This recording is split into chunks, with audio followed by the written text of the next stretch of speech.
It has become popular in some circles of the gun world to complain about the increased use of optics. These complaints typically focus on concerns about alleged durability issues with optics and alleged training problems concerning marksmanship. The solution provided is that you should be starting with iron sights instead. In this video, we'll discuss issues concerning durability. Concerns of durability of optics are based on truth. When first attempted for use, they were really too specialized and fragile for general purpose issue. This is an example of a scope made by William Malcolm. You might not be surprised to learn he started his career as a telescope maker.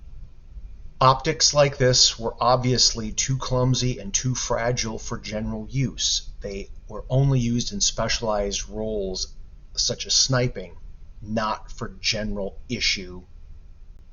Of course, the same thing could be said about breech-loading firearms and metallic cartridges. At one time, only muzzleloaders were reliable enough for field use.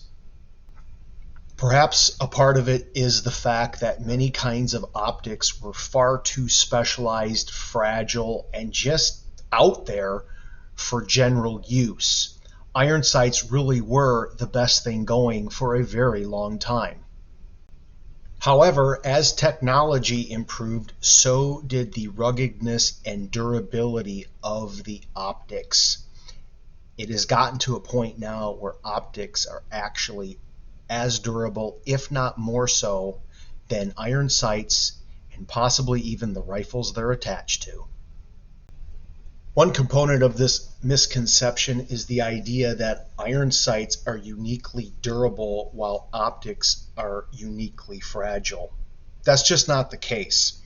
Micrometer adjustable iron sights, which describes anything that isn't fixed, is a component of threaded pieces, springs, detents, kind of like how optics are assembled.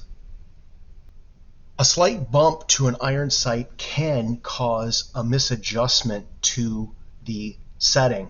I had this happen in a match once. The rear sight aperture flipped forward just a little bit. Didn't damage the sight, but it did cause havoc with my elevation setting, enough to completely miss the target out the bottom. When the experienced shooter on the firing point next to me noticed me checking my sight settings, wondering what I had done wrong, he told me to check the aperture, and sure enough, it had been bumped forward far enough to cause the problem. It's an issue I've never experienced with an optical sight.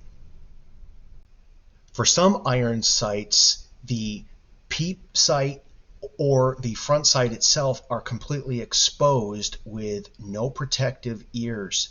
The click adjustments are exposed to the elements.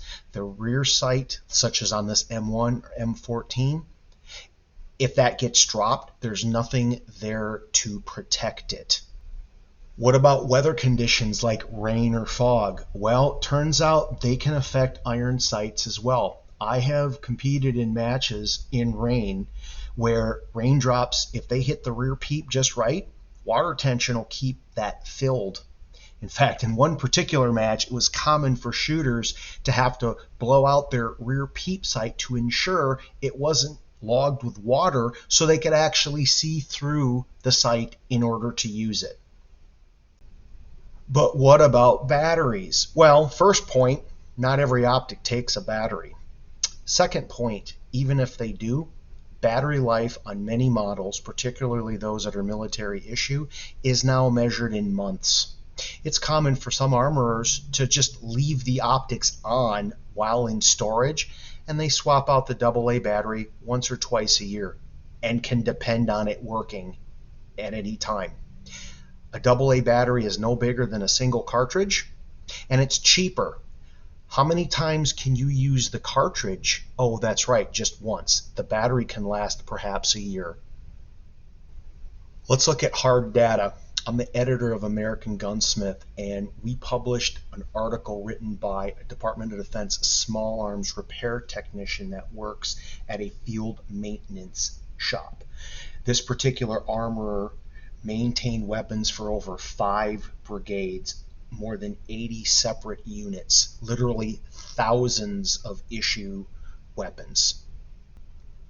Based on the compiled data from this small arms tech at this field maintenance shop and the thousands of small arms they've serviced, optics typically need a fifth the amount of time spent in maintenance than the iron sights do.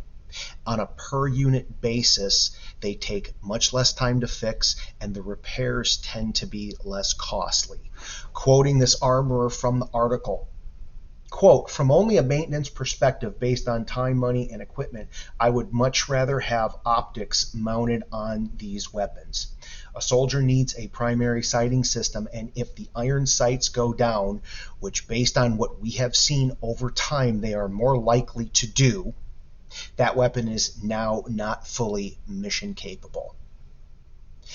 There are plenty of good reasons why you may choose to use iron sights. Iron sights are certainly service worthy, but optics, modern optics, are at least as durable and reliable as iron sights, and in some cases even more so.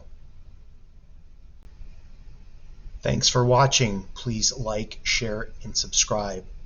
And share this with a soldier or a shooter that you know that's insisting that you have to use iron sights for durability, because now you know better.